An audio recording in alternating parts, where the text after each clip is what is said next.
Student, आज हम capital structure के पार्ट 2 में आज हम दो टॉपिक का डिस्कस करेंगे। एक है आपका ऑप्टिमम कैपिटल स्ट्रक्चर यानी कि अनुकूलतम पूंजी संरचना के गुण, यानी कि उनकी क्या क्या मेरिट्स होनी चाहिए। जो भी हम कैपिटल स्ट्रक्चर बनाते हैं उस समय उसमें क्या विशेषताएं होनी चाहिए उसके बारे में। और दूसरा हम बात करेंगे कि कैपिटल स्ट्रक्चर में जो सिद्धांत होते हैं यानी अलग अलग सिद्धांत को अपनाया जाता है जिससे वो कंपनी के लिए बहुत अच्छा कैपिटल स्ट्रक्चर या पूंजी ढांचा बना सके। यानी कि आज हम मेरिट्स की बात करेंगे, कैपिटल स्ट्रक्चर के गुणों की बात, और सेकंड हम बात करेंगे कैपिटल स्ट्रक्चर में कौन कौन से सिद्धांत को अपनाया जाता है। तो फर्स्ट ऑफ ऑल हम लोग डिस्कस कर रहे हैं ऑप्टिमम कैपिटल स्ट्रक्चर यानी कि अनुकूलतम पूंजी संरचना के गुण के बारे में। देखिए, कैपिटल स्ट्रक्चर में क्या होना चाहिए, सिंप्लिसिटी का मतलब हो गया सरलता होना चाहिए। यानी कोई भी कंपनी अगर कैपिटल स्ट्रक्चर को स्टार्ट कर रही है या कोई भी कंपनी अपना व्यापार स्टार्ट कर रही है, बिजनेस स्टार्ट कर रही है, तो उसको स्टार्ट में बिल्कुल अपने कैपिटल स्ट्रक्चर को या पूंजी ढांचे को सरल रूप से बनाना चाहिए। उसमें बिल्कुल भी कॉम्प्लिकेशन नहीं होना चाहिए। सरलता का यहाँ अगर हम मीनिंग की बात करें तो सिर्फ एक या दो सिक्योरिटीज़ को लेकर वो अपना कैपिटल स्ट्रक्चर बनाए। यदि अगर हम देखते हैं कि प्रारंभ में अगर बहुत ज़्यादा हम लोग सिक्योरिटीज़, डिफरेंट टाइप की सिक्योरिटीज़ इश्यू करते हैं मार्केट में, तो जो इन्वेस्टर्स होते हैं उनको डाउट हो जाता है कि कंपनी का कि ये कंपनी बिल्कुल नहीं है और इसने अभी इतनी सिक्योरिटीज़ को मार्केट में इश्यू किया है, तो कैपिटल स्ट्रक्चर का जो निर्माण करना हमारे लिए मुश्किल हो जाता है। इसीलिए कंपनी को स्टार्ट होते समय बिल्कुल एक सरल कैपिटल स्ट्रक्चर को बनाना चाहिए, पूंजी संरचना का निर्माण करना चाहिए। बात करते हैं सेकंड पॉइंट की, लोचपूर्णता यानी कि फ्लेक्सिबिलिटी। फ्लेक्सिबिलिटी का मतलब हो गया कि जिसे हम चेंज कर सकते हैं, यानी कि जब हम चाहें उसमें चेंजेस कर सकते हैं। देखिए, फ्लेक्सिबिलिटी का मतलब हो गया कि आपको सिर्फ अपने वर्तमान समय को ध्यान में रखते हुए यानी कि प्रेजेंट टाइम को ध्यान में रखते हुए कैपिटल स्ट्रक्चर को नहीं बनाना है, हमें अपने फ्यूचर को भी ध्यान में रखते हुए कैपिटल स्ट्रक्चर को बनाना चाहिए। यानी कि आप अपने कैपिटल स्ट्रक्चर में एक ऐसा पॉइंट रखें कि उसे जब चाहें उसको फ्यूचर के अकॉर्डिंग हम कैपिटल स्ट्रक्चर में चेंजेस कर पाएँ। यानी कि आवश्यकता अगर हमारी है कि भविष्य में हमें इस सिक्योरिटीज़ को कम लेना है और हमें उस सिक्योरिटीज़ को ज़्यादा लेना है, तो आप क्या कर सकते हैं, उसमें चेंजेस कर सकते हैं। यानी कि कैपिटल की आवश्यकता होने पर हम अपनी कैपिटल स्ट्रक्चर में चेंजेस कर पाए। तो कैपिटल स्ट्रक्चर का जो मेन पॉइंट है वो क्या कहता है, फ्लेक्सिबिलिटी यानी चेंजेस करना। यानी कि अगर लॉन्ग टाइम के लिए अगर आप अपना कैपिटल स्ट्रक्चर अपने बिजनेस को रखना चाहते हैं तो उसमें ये गुण होना चाहिए, फ्लेक्सिबिलिटी। राइट। बात करते हैं पूर्ण उपयोग यानी फुल यूटिलाइजेशन। अब सिंपल है कि अगर आपके कैपिटल स्ट्रक्चर में आपको लगता है कि मेरी कंपनी को 100 रुपीज़ का नीड है, तो आप कैपिटल स्ट्रक्चर में बिल्कुल 100 का ही रखें। बिल्कुल इसके नियर होगा तो चलेगा, पर 100 का मीन्स है कि आपको अपने कैपिटल स्ट्रक्चर में आपको कंपनी के लिए 100 का नीड है। लेकिन अगर आपने बहुत ज़्यादा, जैसे कि आपने 40 के बारे में सोच लिया, अपना कैपिटल स्ट्रक्चर 40 बना दिया यानी कि अंडर कैपिटलाइजेशन बना दिया, इट मीन्स आपने क्या किया कि बहुत ज़्यादा अल्प पूंजीकरण बना दिया, तो आपका जो मैन्युफैक्चरिंग है, आपका जो एडवर्टाइजमेंट है या आपका जो प्रोडक्शन है, आपका फिनिश गुड में कन्वर्ट होना, ये सारे के सारे क्या हो जाएगी, प्रॉब्लम आ जाएगी, रुक जाएंगे, क्योंकि आपने अपनी कैपिटल स्ट्रक्चर का सही एस्टिमेट नहीं किया। सपोज दैट आपको 100 का है लेकिन आपने 150 का कैपिटल स्ट्रक्चर बना दिया, यानी कि ओवर कैपिटलाइजेशन कर दिया बहुत ज़्यादा, यानी डबल इसका आप एक्स्ट्रा लगा रहे हैं। तो इससे प्रॉब्लम क्या होगी कि आपका जो अतिरिक्त जो एक्स्ट्रा फंड पड़ा है आपके कैपिटल स्ट्रक्चर में उसका मिसयूज़ होने लग जाएगा। तो इससे कंपनी में क्या होगी, कॉस्ट बहुत ज़्यादा हो जाएगी, और कॉस्ट होने से वो प्रोडक्शन का प्राइस भी बहुत ज़्यादा बढ़ाएगा और हो सकता है कि हमारा प्रोडक्शन नहीं सेल हो पाए। तो इसका मतलब है अगर आपका कैपिटल स्ट्रक्चर कैसा होना चाहिए, बिल्कुल एस्टिमेटेड होना चाहिए, ना अंडर होना चाहिए ना ओवर होना चाहिए। तो बिल्कुल जिससे हम पूरा अपने संसाधन का यूज़ कर सकते हैं, अपने कैपिटल का एकदम परफेक्ट यूज़ कर पाएँ, जिससे कि हमारे एक्स्ट्रा भी नहीं फंड रहे और हमारे लिए कम भी फंड नहीं रहे। राइट। बात करते हैं एक्यूरेट लिक्विडिटी का यानी कि पर्याप्त तरलता का। पर्याप्त तरलता का मतलब है कि आपके जो बिज़नेस का जो कैपिटल स्ट्रक्चर है उसमें कैश का यानी कि लिक्विडिटी की पोजीशन बनी रहे। देखिए, कंपनी का पूंजी जो ढांचा होता है या कैपिटल स्ट्रक्चर होता है, उसमें असेट्स होती है वो मिक्स होती है। मिक्स इस प्रकार का होना चाहिए कि आपके बिजनेस में तरलता बनी रहे, जिससे आप क्या कर सकते हैं कि संस्था को अपनी पूंजी का उचित भाग सदैव मोस्टली क्या रखना चाहिए, तरल संपत्तियों में रखना चाहिए। यानी कि जो तरलता का मतलब है, जब भी एक कंपनी को नीड है अपने डेली रूटीन के पे के लिए, तो वो आराम से क्या कर सकता है, अपना कैश का अरेंजमेंट कर पाए। तो कहने का मतलब है कि तरलता का मतलब हो गया आपका कि लिक्विडिटी फॉर्म में रहे, पैसा तरल रूप में रहे, कि कुछ ऐसी संपत्तियां रखें जिसे हम जल्दी से आसानी से कैश में कन्वर्ट कर पाएँ। ऐसे एसेट्स नहीं रखें कि सारी एसेट्स ऐसी हो कि जिसे हम एक मैच्योरिटी टाइम पर ही कैश में कन्वर्ट कर पाएंगे, तो इससे क्या हो सकती है, प्रॉब्लम आ सकती है। तो आप में लिक्विडिटी की पोजीशन रहनी चाहिए आपके कैपिटल स्ट्रक्चर में। बात करते हैं मिनिमम कॉस्ट की, यानी कि न्यूनतम लागत की। कैपिटल स्ट्रक्चर के लिए आप जानते हैं कि बहुत डिफरेंट टाइप की सिक्योरिटीज़ होती हैं। आप उन सारी सिक्योरिटीज़ या प्रतिभूतियों का क्या करें, विश्लेषण कर लें। विश्लेषण का मतलब हो गया कि आप उन प्रतिभूतियों का कॉस्ट का चेक कर लें कि कौन सी प्रतिभूति कंपनी के लिए कम लागत में या कम कॉस्ट में आएगी। तो आप अपने कैपिटल स्ट्रक्चर का निर्माण उन्हीं सिक्योरिटी से करें जिसकी कॉस्ट क्या है, मिनिमम आए, जिससे हमें हमारी कंपनी को फ़ायदा हो पाए। तो आप देख सकते हैं कि जो भी रिसोर्सेज रहते हैं उनकी कॉस्ट आप चेक कर लीजिए कि अधिक है या कम है, और ऐसी ही सिक्योरिटीज़ का आप इंक्लूड करें अपने कैपिटल स्ट्रक्चर में जिसकी पूंजी की एवरेज जो कह सकते हैं वेट है वो भी कम रहे, या कि कह सकते हैं कि न्यूनतम लागत कम आए। ठीक है, तो यानी कि जो इम्पोर्टेंट फैक्टर क्या हो गया, कॉस्ट हो गया। ठीक है, तो हमें ऐसी कैपिटल अरेंज करना है जिसकी न्यूनतम कॉस्ट हो। बात करते हैं मिनिमम जोखिम की, यानी कि न्यूनतम जोखिम या मिनिमम रिस्क की। देखिए, कंपनी के व्यवसाय में अनेक प्रकार की जोखिम होते हैं, जैसे कि हम बात करें टैक्स की पोजीशन कैसी है, कॉस्ट कैसा है। ठीक है, प्राइस में अगर चेंज आ गया तो प्रॉब्लम हो सकती है। ठीक है, तो या फिर हम कहें कि इंटरेस्ट रेट में अगर चेंजेस आता है तो कह सकते हैं कि रिस्क है हमारे लिए। तो हमें क्या करना है, पूंजी ढांचे का इस तरह से डिटर्मिनेशन करना है जिससे इनके प्रभाव कम से कम हो। यानी कि हमें ये टैक्स का पॉलिसी, प्राइस पॉलिसी, कॉस्ट और इंटरेस्ट रेट, इन सभी को चेक करने के बाद ही आप कैपिटल स्ट्रक्चर को बनाएं, जिससे आपको टाइम, जब आपका टाइम हो अपनी कंपनी का, तो उसमें कम से कम जोखिम हो। लेकिन अगर आप लोगों ने इन सभी फैक्टर को इग्नोर कर दिया, इन सभी तत्वों को नहीं देखा, तो आपके बिजनेस में क्या हो सकता है, जोखिम बढ़ सकता है। तो आपको सरकार की टैक्स नीति, सरकार की प्राइस पॉलिसी, आपके जो सिक्योरिटीज़ होती है उनकी कॉस्ट और जो ब्याज दर होती है, इंटरेस्ट रेट होती है, उन्हीं सबको एनालाइज करके या विश्लेषण करके फिर अपना कैपिटल स्ट्रक्चर बनाना चाहिए, जिससे आपकी जोखिम कम हो। अब हम बात करते हैं नेक्स्ट पॉइंट की, मैक्सिमम कंट्रोल, यानी कि अधिकतम नियंत्रण। देखिए, अधिकतम नियंत्रण का तात्पर्य क्या हो गया कि एक कंपनी क्या करेगी, अगर अपने अंशधारियों पर नियंत्रण करना चाहती है, या आप देखना चाहते हैं कि एक कंपनी है वो अपने पास ही नियंत्रण रखना चाहती है, तो कंपनी क्या करेगी, ज़्यादा से ज़्यादा प्रेफरेंस शेयर और डिबेंचर को क्या करेगी, इश्यू करेगी। क्योंकि आप सभी जानते हैं कि जो इक्विटी शेयर होल्डर होता है उनको वोट देने का पावर होता है, उनका कंट्रोल होता है। तो अगर कंपनी अपने पास कंट्रोल रखना चाहती है then to issue preference share और डिबेंचर, बट कंपनी अगर चाहती है कि अपना जो कंट्रोल है नहीं वो अंशधारियों या शेयर होल्डर में बांटना चाहती है, then issue to equity share. तो आपको पता चल गया कि पूर्वाधिकारी अंशधारी और ऋण पत्रधारियों को मताधिकार या वोट देने का अधिकार नहीं होता है। इसीलिए हम चाहते हैं कि अगर हमारा पास कंट्रोल रहे तो आपको उनको ही प्रेफरेंस देना है, राइट। तो और पूंजी ढांचे में आप देख सकते हैं कि अगर आप कंट्रोल चाहते हैं कि नहीं सारा शेयर होल्डर को, तो आप इक्विटी शेयर का अलॉटमेंट कर सकते हैं। अधिकतम लाभदायकता, यानी कि मैक्सिमम प्रॉफिटेबिलिटी।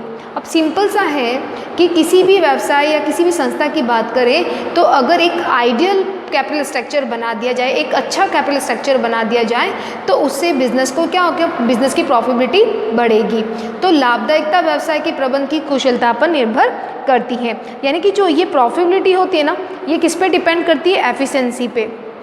एफिशिएंसी का मतलब जो हमारे पास में रिसोर्सेज है, यहाँ पे रिसोर्सेज का मतलब क्या होता है, यहाँ पे रिसोर्सेज का मतलब होता है प्रतिभूतियाँ, यानी कि सिक्योरिटीज़। तो सिक्योरिटीज़ हैं उनका जितना ज़्यादा हम अच्छे से प्रयोग करेंगे, एफिशिएंसी से यूज़ करेंगे अपनी सिक्योरिटीज़ का, और सिक्योरिटीज़ को जो सारी सिक्योरिटीज़ को इंक्लूड करते हैं, तो वो जो सर्कल होता है वो क्या कहलाता है, कैपिटल स्ट्रक्चर कहलाता है। यानी कि आप अपने पूंजी ढांचे का बहुत अच्छे कुशलतापूर्वक उपयोग करते हो, एफिशिएंसी से काम करते हो, तो आपके बिजनेस को क्या मिलेगा, लाभ बढ़ेगा, यानी कि प्रॉफिटेबिलिटी बढ़ेगी। तो प्रबंध की जो भी आप कह सकते हैं बिजनेस की या मैनेजमेंट की ये जो प्रॉफिटेबिलिटी बढ़ती है, ये सिर्फ एफिशिएंसी से बढ़ती है, राइट। इससे हमारी जो कॉस्ट होती है वो भी क्या हो जाती है, रिड्यूस हो जाती है। तो कॉस्ट रिड्यूस होगी तो सिंपल है, पी यानी प्रॉफिट आपका क्या होगा, बढ़ेगा।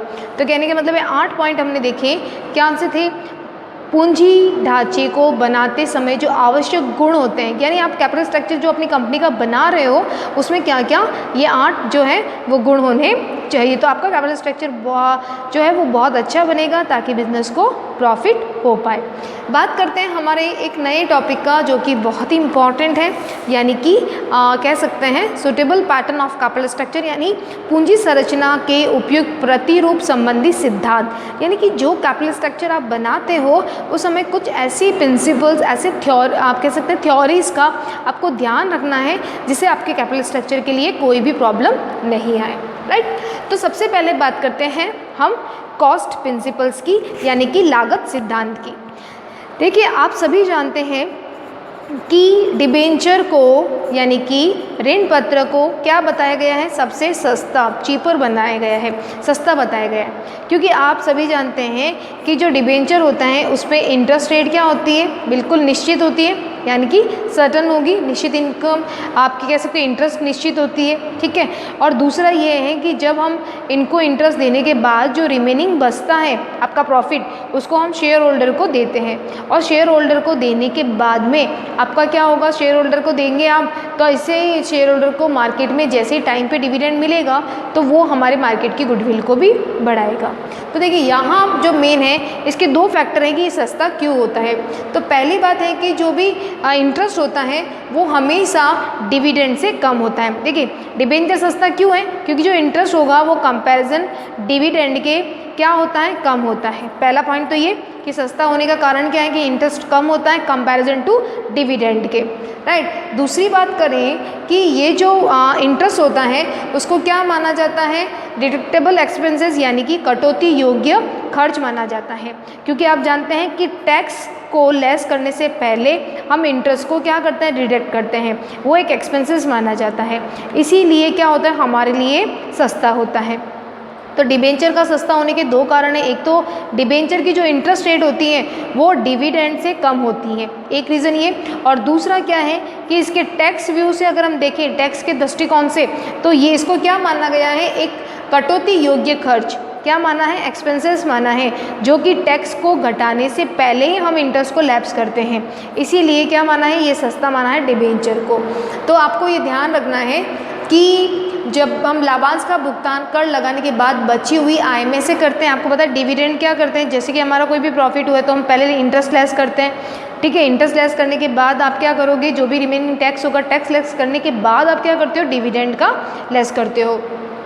तो डिविडेंड जो देते हैं हम लोग वो किसको देंगे, शेयर होल्डर्स को, राइट। तो पूंजी पर जो भी आप कह सकते हैं जो ब्याज होता है वो कम होता है डिविडेंड से, और पूंजी संस्था की आय बढ़ाने में ये सपोर्ट भी करेगा डिबेंचर।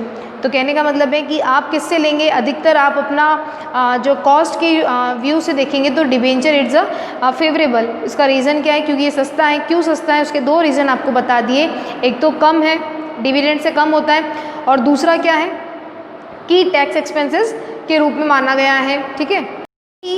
आप जैसे ही टैक्स अगर आपकी देखेंगे कि देश में अगर टैक्स पॉलिसीज़ कैसी हैं, टैक्स की रेट बहुत ज़्यादा हाई है, तो we can choose to debenture. क्यों, क्योंकि आप जानते हैं कि हमारे लिए ये सस्ता होगा डिबेंचर, यानी ऋण पत्र से कैपिटल का अरेंजमेंट करना हमारे लिए सस्ता होगा, राइट। और सस्ता क्यों है, इसके 2 रीज़न आपको बता दिया, क्योंकि ये कटौती योग्य खर्च माना गया है। जब भी हम टैक्स की कैलकुलेशन करते हैं तो उसे कटौती योग्य खर्च यानी डिडक्टेबल एक्सपेंसेस माना गया है, राइट। बात करते हैं सेकंड की, प्रिंसिपल ऑफ रिस्क के, यानी जोखिम का सिद्धांत। देखिए अगर हम लागत सिद्धांत के बाद में अगर हम ऋण पूंजी अगर बहुत अधिक लाभदायक होती है, आपको पता है लागत अगर कॉस्ट की बात करें तो हम लोगों ने किसको प्रेफरेंस दिया, डिबेंचर को यानी ऋण पत्र को दिया। लेकिन अगर रिस्क की बात करें, जोखिम की बात करें, तो डिबेंचर हमारे लिए क्या हो सकता है, रिस्क वाला हो सकता है। उसका मेन कारण क्या है कि देखिए, एक तो आपको इंटरेस्ट जो होगा वो क्या होगा, टाइम पे करना होगा, टाइम पे क्या करना पड़ेगा, पे करना पड़ेगा, ठीक है। उसका जैसे ही टाइम पीरियड आया तो इंटरेस्ट आपको पे करना होगा, निश्चित भी होता है कि इतना इंटरेस्ट आपको देना होगा, चाहे कंपनी को प्रॉफिट हो चाहे लॉस हो, तो आपको इंटरेस्ट पे करना रहेगा, राइट। दूसरा है कि जब भी मैच्योरिटी टाइम पीरियड आएगा तो आपको क्या करना पड़ेगा, अमाउंट रिटर्न करना पड़ेगा डिबेंचर का। उस समय कंपनी की कोई भी स्थिति हो तो भी उसके शोधन के समय आपको उसका पेमेंट करना होगा, इसीलिए रिस्क होता है। अगर कंपनी की नियमित और निश्चित आय नहीं होती है तो डिबेंचर का इश्यू करना कंपनी के लिए रिस्क वाला रहता है। यानी कि रिस्क में क्या ध्यान रखिएगा आप, निश्चित यानी कि रेगुलर, और दूसरा निश्चित का मतलब हो गया सर्टेनिटी, और वह आप कह सकते हैं कि नियमित, नियमित का मतलब क्या हो गया, रेगुलर, ठीक है। तो अगर कंपनी की इनकम निश्चित और नियमित है तभी डिबेंचर का इश्यू करें, ऋण पत्र का निगमन करें, उसका इश्यू करें और अपने कैपिटल का अरेंजमेंट करें। लेकिन अगर कंपनी में अनिश्चितता और अनियमितता है, यानी आपके रेगुलर नहीं है इनकम, अनिश्चित है, कभी कम ज़्यादा, तो डिबेंचर को इश्यू करके हम अपने रिस्क को बढ़ा सकती है कंपनी। क्लियर है आपके? यानी कि हम कह सकते हैं कि अगर संस्था में बहुत ज़्यादा विकट स्थिति से निकल रही है, संस्था को बहुत ज़्यादा लॉस हो रहा है, तो संस्था की आय ऋण पूंजी की जोखिम का प्रतिकूल प्रभाव डालेगी। यानी कि अगर हमने डिबेंचर से पैसा अरेंज किया तो संस्था के लिए क्या होगा, अनफेवरेबल कंडीशन आ सकती है। और इससे अगर हम लोग ने अनिश्चित आय, अनियमित आय है और फिर भी हमने डिबेंचर का इश्यू किया, तो इससे आपको पता क्या होगा कि जो हमारे शेयर होल्डर्स होते हैं, शेयर होल्डर, उनके जो कह सकते हैं डिविडेंड, उसमें क्या होगा, डिविडेंड में रिडक्शन होगा, क्योंकि हम लोगों को इनको रिटर्न करना है, इनकी शोधन के समय इसकी कैपिटल देनी है, वापसी करनी है। तो हम लोग क्या करेंगे कि जो शेयर होल्डर हैं उनके डिविडेंड में क्या करेंगे, कटौती करेंगे, उनको कम करेंगे। तो कम करने से ये लोग मार्केट में नाराज़ हो जाएंगे, जिससे हमारी गुडविल क्या होगी, वो इफेक्ट होगी। तो ध्यान रखिएगा, प्रिंसिपल ऑफ रिस्क कह रहा है, जोखिम का सिद्धांत कह रहा है कि लागत सिद्धांत के अनुसार तो डिबेंचर का इश्यू करना सस्ता है, लेकिन आपको जोखिम का भी ध्यान रखना चाहिए। जोखिम का ध्यान रखते समय आपको ध्यान रखना है कि आपकी कंपनी का लाभ, प्रॉफिट कैसा है। अगर आपकी कंपनी का लाभ निश्चित और नियमित है तब तो आप डिबेंचर का इश्यू करें, वो आपके लिए अच्छा रहेगा। लेकिन अगर आपकी कंपनी का जो लाभ है वो अनिश्चित है और अनियमित है तो आप डिबेंचर का इश्यू नहीं करें, क्योंकि अगर आपने इस स्थिति में डिबेंचर को इश्यू किया, मार्केट में ऋण पत्र का निगमन किया बाजार में, तो इससे क्या होगा कि जो शेयर होल्डर होंगे उनके डिविडेंड कम हो जाएंगे, राइट। उनके डिविडेंड कम होने पर मार्केट में जो गुडविल है कंपनी की वो डाउन स्थिति में आ सकती है, राइट। तो इससे क्या होगा कि जो हमारे कैपिटल का, जो हमारा जो प्रॉफिट गेन करने का जो ऑब्जेक्ट है कंपनी का, वो भी पूरा नहीं हो पाएगा। तो डिबेंचर से कैपिटल का अरेंजमेंट करते समय आपको अपनी आय का और अपनी जोखिम का कंपैरिजन कर लेना चाहिए कि कौन सा कंपनी के लिए बेटर है, राइट। बात करते हैं तीसरा आपका है प्रिंसिपल ऑफ कंट्रोल, यानी कि नियंत्रण का सिद्धांत। देखिए, समता अंशधारी यानी कि जो इक्विटी शेयर होते हैं उनका कंपनी पर पूर्ण नियंत्रण होता है। किसका नियंत्रण होता है कंपनी पर? अगर इक्विटी शेयर होल्डर है यानी समता अंशधारी है, उनका कंपनी पर पूर्ण नियंत्रण होता है, ठीक है। अगर आप नियंत्रण बनाना चाहते हैं, यानी कि अपने कैपिटल स्ट्रक्चर का चुनाव करते समय आप ऐसी ही सिक्योरिटीज़ को ध्यान में रखें जिससे आपको रहे कि आप अपना कंट्रोल शेयर होल्डर को देना चाहते हैं या कंट्रोल अपने पास रखना चाहते हैं। क्योंकि आप लोगों को पता होगा कि डिबेंचर को वोट देने का अधिकार नहीं होता है, और डिबेंचर को इश्यू करने पर, जो आप कह सकते हैं डिबेंचर का निगमन करने पर, तो ये आप कह सकते हैं शेयर होल्डर पर इसका राइट्स नहीं रहेगा वोट देने का, क्योंकि हमने डिबेंचर से अरेंजमेंट किया है, राइट। यदि आप समता अंशधारियों की इच्छा अपने नियंत्रण के या अपने पास रखना चाहते हैं, आप नहीं चाहते कि शेयर होल्डर, जो इक्विटी शेयर होल्डर उनके पास ही कंट्रोल रहे, तो आप क्या करेंगे, ऋण पत्रों के निगमन द्वारा पूंजी को नहीं अलॉट करेंगे और आप सिर्फ क्या करेंगे, इक्विटी शेयर का ही आप अरेंजमेंट करेंगे। उसी के साथ अगर हम बात करें कि अगर कंपनी है वो कोई नया अरेंजमेंट करना चाहती है कैपिटल का, तो उस समय उनको ये भी ध्यान रखना चाहिए कि अगर उन्होंने इक्विटी शेयर से जो पहले के पुराने आपके ओल्ड इक्विटी शेयर हैं उनको उनका जो कह सकते हैं उनके पावर में या उनके वोट देने के या उनके कह सकते हैं अधिकार में और नियंत्रण में कमी आ जाएगी अगर कंपनी ने नए इक्विटी शेयर को इश्यू किया। तो कंपनी को अपने कैपिटल का अरेंजमेंट करते समय ध्यान रखना है कि वो कंट्रोल जो है वो किसके हाथ में रखना चाहते हैं, राइट। बात करते हैं लास्ट टाइमिंग ऑफ प्रिंसिपल यानी काल सिद्धांत की। देखिए टाइमिंग ऑफ काल सिद्धांत का मतलब हो गया कि आपके देश का बिजनेस सर्कल कैसा है। आप जानते हैं कि बिजनेस सर्कल में मोस्टली वैसे बहुत सी कंडीशंस आती है, बहुत से स्टेप्स आते हैं, बट मोस्टली क्या होता है, एक तो आता है आपका बॉटम लेवल और एक आता है टॉप लेवल। बॉटम को हम क्या कहते हैं, मंदी, और जो टॉप लेवल होता है उसे क्या कहते हैं, तेजी।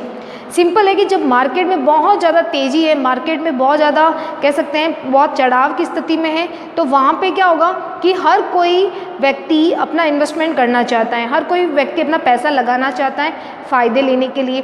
तो उसके समय वो क्या करेगा, इक्विटी शेयर्स को प्रेफरेंस देगा क्योंकि वो इन्वेस्टमेंट करना चाहता है, वो रिस्क लेना चाह रहा है। लेकिन मंदी के समय जो इन्वेस्टर्स होते हैं उनको डर लगता है कि उनकी कैपिटल क्या हो सकती है, रुक नहीं जाए, तो उस समय वो प्रेफरेंस देते हैं जो रेगुलर इनकम वाले होते हैं, जैसे for example debenture and preference share. तो मंदी के समय में डिबेंचर और प्रेफरेंस शेयर को ज़्यादा प्रायोरिटी मिलती है, जबकि आप देखते हैं जो बूम पीरियड होता है जिसे हम टॉप लेवल को क्या कहते हैं, बूम पीरियड, तो बूम पीरियड में क्या मिलता है, इक्विटी शेयर को प्रेफरेंस ज़्यादा दिया जाता है क्योंकि इन्वेस्टर्स बहुत ज़्यादा क्या होता है पैसा लगाने को मार्केट में रेडी रहता है। तो कंपनी को ये देख लेना चाहिए कि बिजनेस सर्कल के समय यानी कि इकोनॉमिक में कौन सी कंडीशन चल रही है, बूम पीरियड चल रहा है या बॉटम पीरियड चल रहा है। तो आपको इस समय ये ध्यान रखना चाहिए और उसके अकॉर्डिंग ही अपने कैपिटल स्ट्रक्चर का बनाना चाहिए, राइट। तो कैपिटल स्ट्रक्चर उसके अकॉर्डिंग ही बने तो ज़्यादा बेटर रहेगा कंपनी के लिए। ओके, तो हमने इस वीडियो में आपके कैपिटल स्ट्रक्चर के मेरिट्स और दूसरा हमने प्रिंसिपल को देखा, राइट। तो नेक्स्ट वीडियो में हम नेक्स्ट टॉपिक के साथ स्टार्ट करेंगे। Okay, thank you.